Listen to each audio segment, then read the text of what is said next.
Are you ready for the heavyweight championship of the world? Are you ready? Hey, welcome to Unanimous Corner. Tonight we're bringing you another episode of Unanimous Decision. You guys know what that is. That's our exclusive interview series, and today we got a good one. Today we're venturing off in the jazz world. We have one of the greatest jazz guitarists out there. He's a bad man. He was mentored by the great George Benson, and he has worked with everyone from Jill Scott to Mary J. Blige to Chris Bodie. Tonight, we have Mr. Mark Whitfield. Ladies and gentlemen, let's get ready to rumble! All right, here we go. We got Mr. Mark Whitfield. How you doing today? Man, I'm doing great, man. How are you? I'm on cloud nine right now, man. You just did something beautiful for me. I truly appreciate it. Thank you so much. I know you're out on tour and you're out West Coast, Seattle. So, man, thank you so much for just, giving me a little piece of your time that we can bring it out to light. All right, beautiful. My pleasure. All right, so let's start. Berklee.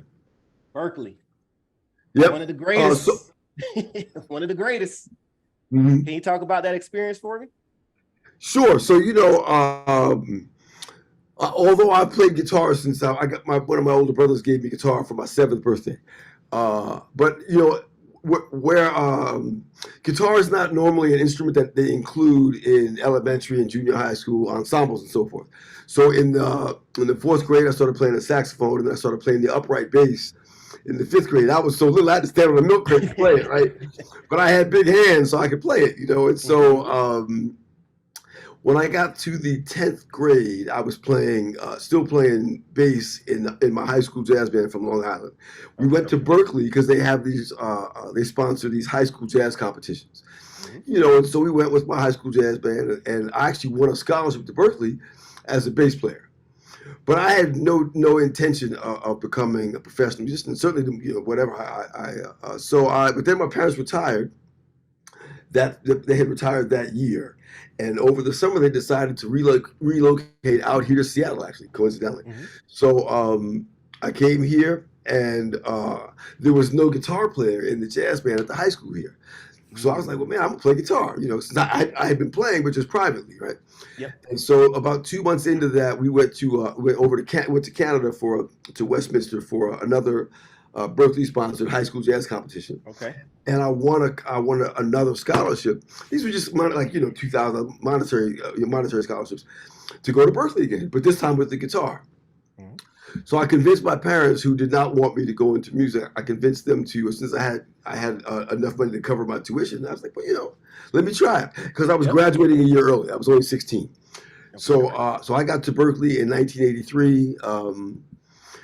When the minute I got into the school, I realized one, I was way behind everybody else.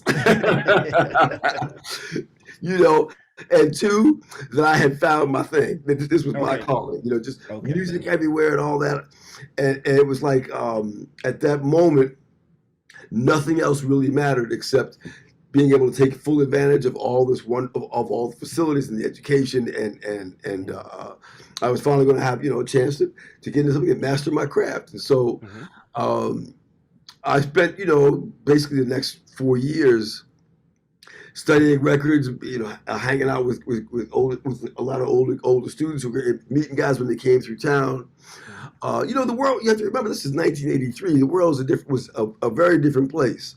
Yeah. So, for instance, when I got to Berklee, I had a record player, right? Okay. Yep. This is my music collection. Right? I had a record player, and I had like 22 records.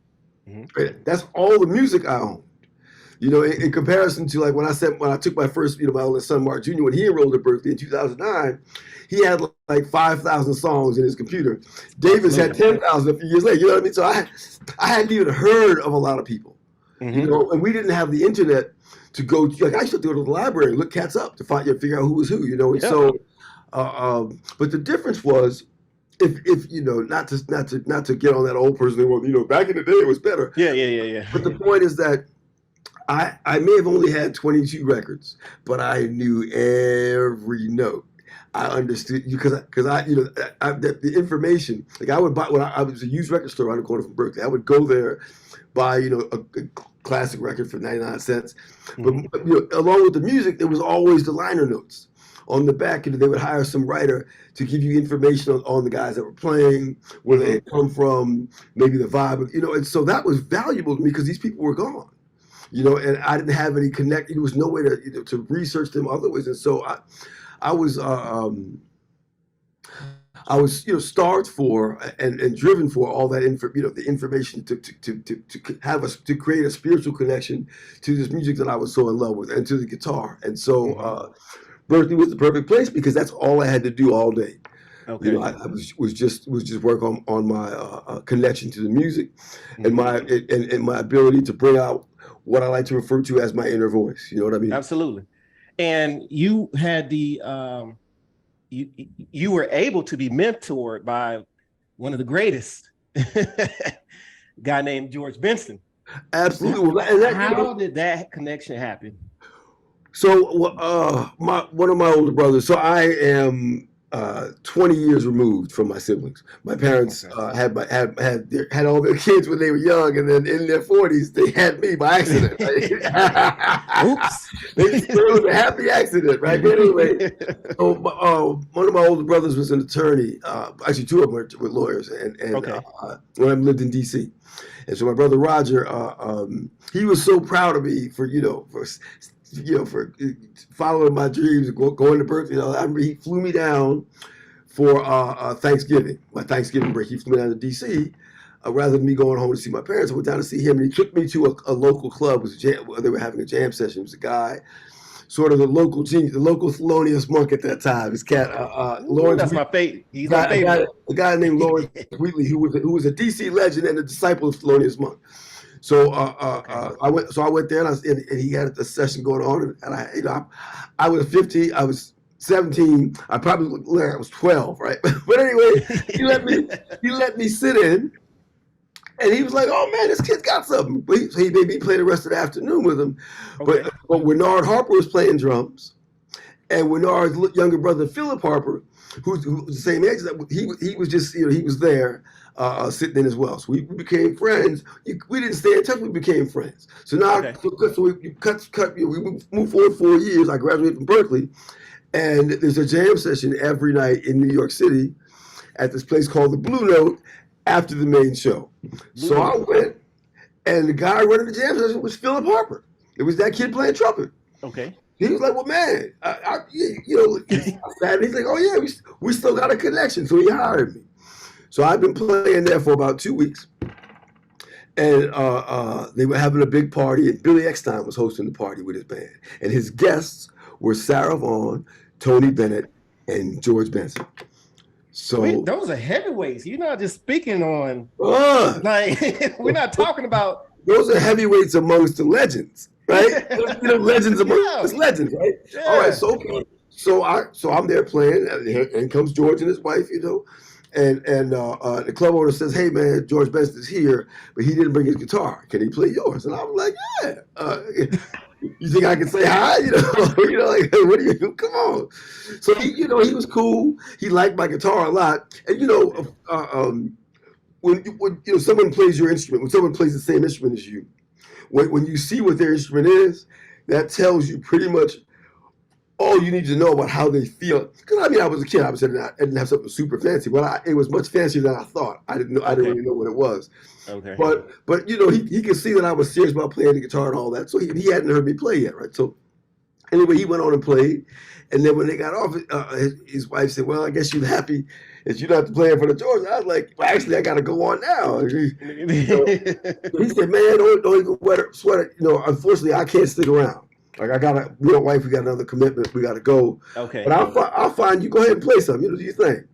He just said that so I wouldn't be nervous, and they went and stood behind the door where I couldn't see him and listened to me for about a half an hour. And then he left me a note. He said, "Man, I'll be back next week. We got to talk." And so he came back the following week, just like he said. And Bob James was playing the main show. And the Blue Note was crazy, especially back in the 80s, man, crazy. So Bob James, he's been playing, and George, he and George are old friends. So George came and they sitting right in the front table, right in front of me. And I'm playing, and George like, man, so when it was over, he said, well, playing with these young cats with your contemporaries is cool, but the only way to really master your craft is to be in the presence of the real masters and be able, and so you can feel that pressure and have something to aspire to. Mm-hmm. He said, I want you to go hang out with the cat that gave me my start. So he's like, he said, I'm going on the road. When I come back, I'm going to take you uptown to Harlem to meet Jack McDuff, and I want you just get in the band, learn all that stuff he's got to teach you, and just trust me, that'll launch you, right? It really sets you up for what you want to do. So but I'm 20 years old at this point, so I ain't got time to waste. So George told me to wait like a month, right? He was gonna take me up to himself, man. The next morning, I'm in the phone book trying to find cats who know Jack McDuff. So when I found out where he's playing, I went to his gig in Harlem that night, and he, and I was, when I got that song, I was like, maybe I, all that courage was, but he's like, so I talked to him for a second, and he just said, well, he said, the timing is excellent because my guitar player is quitting today. Wow. I'm leaving the band today, and so if I had waited, he would have already had somebody. Yep, right? Absolutely. He was like, so come by my apartment tomorrow at 11 a.m. and I'll listen to you. So, I was there with my guitar at 11 a.m. We had a thing, and he hired me. And so now about right around the time George said he was going to come and take me up there, I'm playing with Jack, and Jack said, George Benson just called from the airplane. This is 1988, so that's a big deal, right? George called the club to see if Jack was playing. So they said, so George came, parked his Rolls Royce on the sidewalk, the whole thing, came in the club. He was like, wait a minute, brother, you already here? And I said, man, you told me to come, so here I am. So the next day, he came pick me up and took me out to his house in Jersey, and the rest was history. I'd go out there, once or twice a month, spend 4 or 5 hours with him, playing, talking about music, talking about the business. He George. People think of George as someone who was just, jazz guitar player, doing those things. And then one day he made Breezin' and sang it, and all of a sudden he had all this money. What people don't realize is, George was a hustler. George, you give George 10 cents, he gonna make $1. So one of the things he always had, he and a friend, a partner of his in Pittsburgh, they started their own management company. This was when nobody knew him. B&B Management. And so he had a lot of businesses going and all these things set up. And then when Breezin' hit, that was all he needed to go over the top. So as much as we talked about music and all that, he was also really, really helpful in helping me gain perspective. Because I didn't have any musicians in my family. I didn't know anybody, So he was a perfect mentor for me. So just to kind of, I just have a question for my own self. Breezin', why is that such a highly coveted song? Like, what is it about Breezin' that makes it so almost like I just lost my mind. Sonny Rollins. Like St. Thomas, you mean? St. Thomas. Yeah. Why? So there is, everything. I think a lot. Not all situations are different, but a lot of situations are unique. George had been playing the Breezin' style of music for about 4 or 5 years, releasing those records on CTI. In fact, he discovered Earl Klugh, and he had Earl Klugh playing in his band with him, and good records. But Creed Taylor was really good at sort of keeping those records. They were successful, but he kept them. He had a way of keeping all the artists in the fold, because if someone had blown up too much, then he couldn't afford them. You know, so he had a way of kind of keeping it. And he had Stanley Turrentine, he had Freddie Hubbard, he had Jack D, he had all these guys, and they did well, but there was kind of a ceiling for them with the way that Creed Taylor ran his label. Okay. So Tommy LaPuma, the legendary Warner Brothers record producer, decided to have a guitar competition of sorts to sort of determine who was going to be the next Warner Brothers guitarist, right? Okay. So he had George Benson and his band, Pat Martino and his band, and Larry Coryell and his band. And all three of them played on one concert at Carnegie Hall. Mm-hmm. And George, of course, wiped them out. They signed him the next day. But here's the thing. This is 1975. So George had already made a record for Creed Taylor that year called Good King Bad. Okay. And so George he went to Creed Taylor. He's like, hey, man, Warner Brothers wants to sign me. And he said, Creed Taylor said, man, one of them ain't going to sign you. Here's $5,000. Get out of my office. And George's like, bro, what? Okay. So he went back to Tommy and said, man, when do we start? So they went in the studio like a week later or a few weeks later to make Breezing. But here's the thing. George and his band had already perfected. They'd been playing that music. All the music on the record and the song specifically, Breezing. What people don't realize is that's Bobby Womack. See, Bobby Womack he wrote that song. People don't really, history's kind of forgotten what a great writer he was. But Bobby Womack, he wrote the song, and dig this. So when they were recording, Bobby Womack came to the studio, and he and George were friends. He said, George, because the song was just right. That's how the song was, right? So Bobby Womack came and said, hey man, George, I got this idea. Listen to this. Man, that is the whole thing. That song could have just been that, and it would have sold 10 million copies. Mm. So what is Bobby Womack had the idea. George had the smarts and the good taste to realize, man, we got something. I'm gonna make something out of that. Mm-hmm. And also the courage to leave where he had been. He was making good money. He was safe over at at CTI. But his Warner Brothers thing could have been one and done. Like that could have been nothing, Mm-hmm. But he had the courage to do it. So you put those things together. And I'll tell you like this. George said they made the record and it came out.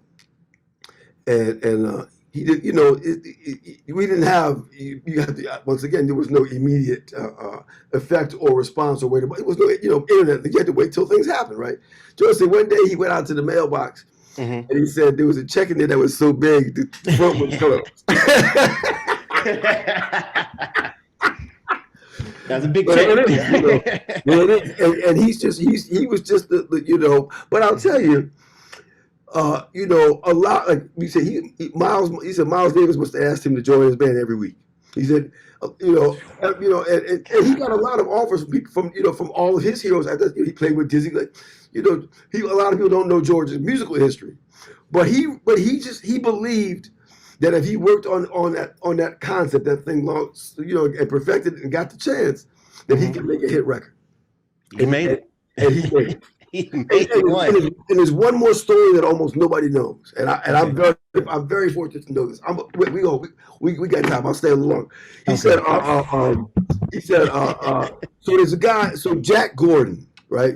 What was one of the original five black U.S. DJs, and he used to run that thing called Jack the Rapper. That's his. Jack the Rapper was not about rap music.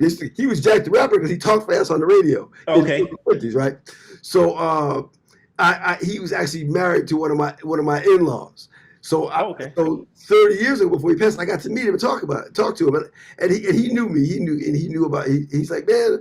So let me tell you about George Benson. I was like, okay, what you gonna tell me about? I know everything. Yeah. He said when Breezing came out. And I'm telling you because you asked this question, so this is for you. He said a lot of he said George people knew George in the jazz world, but nobody in the R&B world, the black radio world knew who George Benson was, and we were all waiting for Songs in the Key of Life. Stevie Wonder was 2 years late. Was 2 years too late. 2 years late. So when when the local distributors came around with This Masquerade as the single and hung out like, hey man, play this. They didn't even look at it. They put it on and they heard, Stevie was known for playing those like, kind of those little vocalese things with this. So the end, he's kind of humming and playing. Yep. They thought that was Stevie. He said, man, we didn't even know. He said, I played it. I was like, that must be that new Stevie Wonder joint. So before they even realized it wasn't Stevie, they were playing it on the radio. Like, so it already took off. So it was all. So the timing of that was everything. And, all this, the idea of the song, the courage to try it, and the fact that because if Songs in the Key of Life had come out when Breezing came out, well, I'm sorry, George, because that album right there. I mean, that's one of the greatest R&B albums in the history of anything. And you know what? I'm glad you mentioned Stevie because that segues us into a question that I have for you. Okay. You covered him. Yeah. You covered Stevie on one of your albums. Mm-hmm. Whose idea was it to cover him? Mm-hmm. Was he involved in the process? And would you do another cover? And if so, who? I know that's so that's an easy question. So I was at the time I was playing with Chris Bodie. And I was with him for 8 years, right? So I used to do this thing in the show where I would, come out just by myself. We playing, and I would make up, I would just play. I had like a 5-minute guitar solo, play whatever I want. And one night, I just played Isn't She Lovely? By the way, Songs in the Key of Life was one of those 20 albums I had as a kid. You know what I mean? So, you know what I mean? Like, so, but anyway, I played, I know that's not what but anyway, I played it, Isn't She Lovely, and man, the crowd lost their mind. And I was playing the melody. And it reminded me, I was like, man, I forgot how much, I just had, that wasn't on my mind, that there was all this great music there. That jazz, that me as a jazz cat hadn't even bothered with. I said, man, I'm not gonna be able to go on tour. I'm with Chris for all this time, but for the fun of it, I'm gonna just do some interesting, kind of like my own twist on some Stevie Wonder records, and see what happens. So let me tell you what happened. So I had my cousin Cy Smith come in and sing. She sang that little thing we did on Superstition, where we kind of changed Superstition a little bit. Yep. And Stevie called, he called by, and he said, man, I love that Superstition thing. So they played the heck out of that on the radio. And then when he was being inducted into the Songwriters Hall of Fame, they hired me to come play a couple of tunes with him. And I got to stay, got to hang out with him a little bit, play, and dude, come on, man. My feet weren't even touching the ground, and so, he wasn't involved in the making of the project, but he endorsed it. He was okay with it. Yeah. Okay. And all I needed him to say was he liked it. Beyond that, he sang it to us. He was like, "Yeah, you don't think, man, this Superstition." I was like, "Wait, what?" Yeah. And we know it. It's Stevie Wonder singing my arrangement, So then, to answer your last question is, sure. I mean, my role as a composer has usually just been to create a soundscape for jazz explorations, right? So I don't consider myself a formidable composer. I just write music to play, But I recognize and appreciate the genius that great songwriters have to have just to do that. It's a lot of discipline, and there's a lot of hit and miss. Most of the great writers, their exercises, they write something every day. So you have to imagine for every really great song, you got 45 misses, right? So that's a hell of a percentage, right? But for the great catalogs. Now, I've already got 2 new records that are going to come out. Next year. So, but going forward, there are lots of catalogs of great songwriters that given the right opportunity, I would love to cover that. Sure. Okay. Cool. It's also a challenge as an instrumentalist to play a singer's song and bring the melody to life with your instrument. That is Yeah. not as easy as people think. Yeah. I mean, you have to do it all. You got to do all the runs and it. Yeah, You got to do man. it all, man. But And, and you got no lyrics, so you gotta. you have to. Yeah, you have to make feeling. them. Yeah. Yeah. You know who's a young master of that, and that's Norman Brown. My man Norman, boy, woo! Yeah.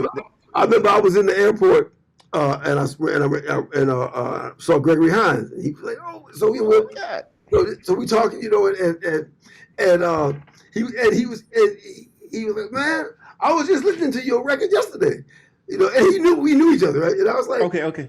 He was like, yeah, you know, that's the way love goes, and I was like, and he said, oh, wait a minute, that's Norman, and I was like, ah. But you know, I called Norman. I was like, man, I should be mad at you, but you're so killing like hate me, you know. Oh man, that's great. So I got a quick question for you. Okay. Another question for you.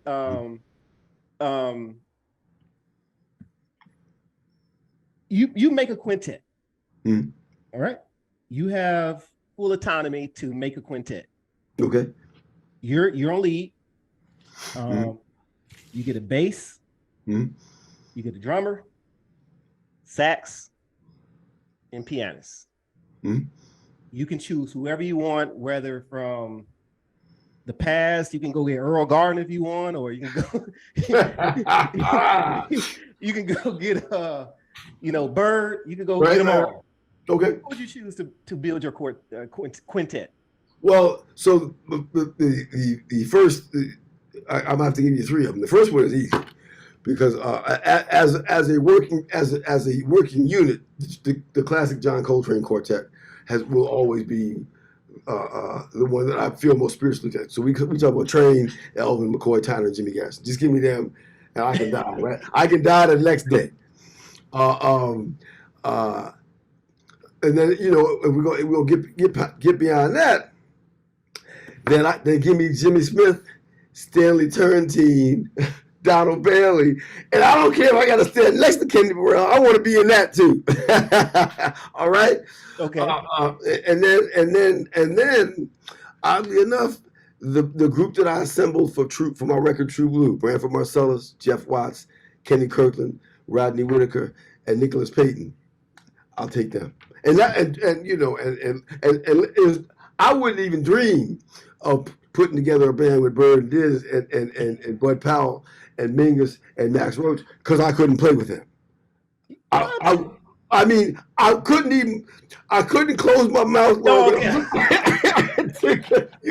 I mean, and someone, and I don't want anyone who hears to be like, well, man, you play with Train, but not Bird. There's a picture of the Dizzy Gillespie Big Band and John Coltrane's playing alto saxophone, and Bird is standing out front, and Train is looking at Bird like this. That would be me. Okay. So and we're talking about. We're talking about John Coltrane, bro. He's looking at him. He's looking at Bird like, yeah. There you go.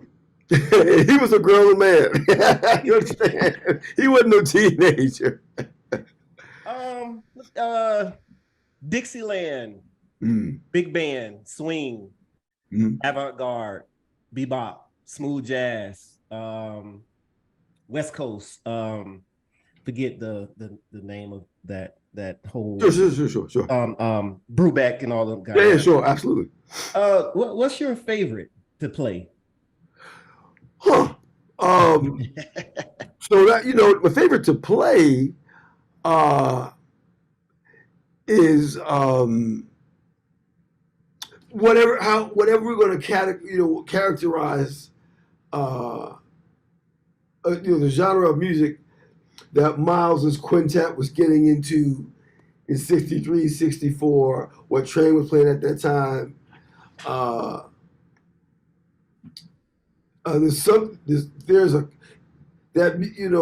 That music is like church to me. When I hear those vamps and you hear a simplistic form, and it goes around and around, and the intensity is building, and there seems like there's so much freedom, but the freedom comes with the responsibility to create and increase and expand and listen and you know and all these things. That music is like church to me. It's like and what I mean by that is it's like, you know, from nothing comes this creation, right? It's just like it's just and so yeah, I mean that's my favorite. That above, you know, beyond anything else, that music it takes me. But I'm in a trance right away. You know, Okay. We're not here. Yeah. And you received a Grammy this year nomination. How did that feel? Congratulations on that. Thank you. It was good to be nominated. It was even better to win. You know, it was great. You know, and so you know, and so I mentioned that I'm you know, the youngest, and well, I didn't mention that I'm the only one of my siblings left. They've all passed. They lived full lives, but they've all passed. Okay, all right. And so my sister actually passed the second day we were in the studio. She had been sick for years, and so. Sorry to hear that. Well, thank you, but you know, her suffering was over, right? And so we were relieved. But man, that record, just being in there, you know, I've known Christian McBride and Joey DeFrancesco, who, you know, who just lost. R.I.P. to him. Man. Yeah, you know, I'm about to get misty out on you. So you know, we to be in there with them, doing something, you know, we had been talking about doing something together for years, you know. So to be in there doing something with them and seeing all these, you know, because McBride's big band is just full of all, you know, all these great horn players in New York who are stars in their own right. You know, McBride is kind of like the jazz star amongst other jazz stars. You know what I mean? Like I said, Leslie goes Leslie. You know, he's just that dude. Everybody, you know, and so it was a phenomenal feeling, and you know. The pandemic was rough for everybody in lots of different ways, but there, you know, I feel like at every turn for me, there was a little lifeline, a little something, you know, keep the spirits up and whatever, and that record coming out and whatever, and you know, and that was one of them. So I was extremely proud of that and grateful that I was able to do it with two of my homies. And, you know, you know what I'm saying? It's not too much more to say. I know we have to close out. Oh yeah, I know you're up in Seattle. You have to get to you're on tour. So I just want to thank you so much for gracing us with your knowledge, your presence, and your music. I know jazz is not the rap how it is in the pop music today. But as long as I'm alive and I have breath in my body, I'm going to continue to listen to jazz. I'm going to preach jazz. I'm going to talk jazz to everybody who can listen, who will listen to me. So, and never underestimate how important that is, brother. Never underestimate that, because me and everyone I know, as young people growing up playing, you know, who are interested in music, we all can point to one person who you know, one person who wasn't, not like just one person who either introduced us to the music, talked about the music. You know, you take that person away, and a lot of our paths would have been different. So don't underestimate the significance of what you're doing. I appreciate it, which is why you got all my support. Thank you so much. Where can the audience and the people find you? So markwhitfield.com. And then, you know, on the homepage there you see links to all my socials. You know, I'm an old dude, so I you know, my social media presence took me a minute to get into it. But my favorite is Instagram, right? So, at Mark Whitfield, the guitarist, Instagram there. You know, it's funny. This woman called me to ask me to do something at this place in the city, and she said, and then you know, and a friend of mine was going to do it. So I said, okay, you know, I'll help y'all outside. I got there. She's like, I went to your Instagram. You have 15,000 followers. Who are you?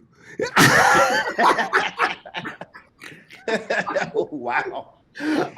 There's so much in there. I don't even know how to answer that. Like,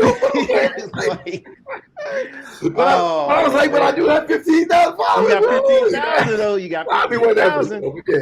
Yeah, and hopefully you get down to Florida, Tampa, Florida, because we in Clearwater we had a Clearwater Jazz Festival. Oh yeah, sure. Well, I've been down there a bunch, but it's time. It's time, it's time to get back to that. So you know what? It's time to get back. Absolutely. And Mr. Whitfield, he's out on tour right now. If he comes to your city, make sure you go out.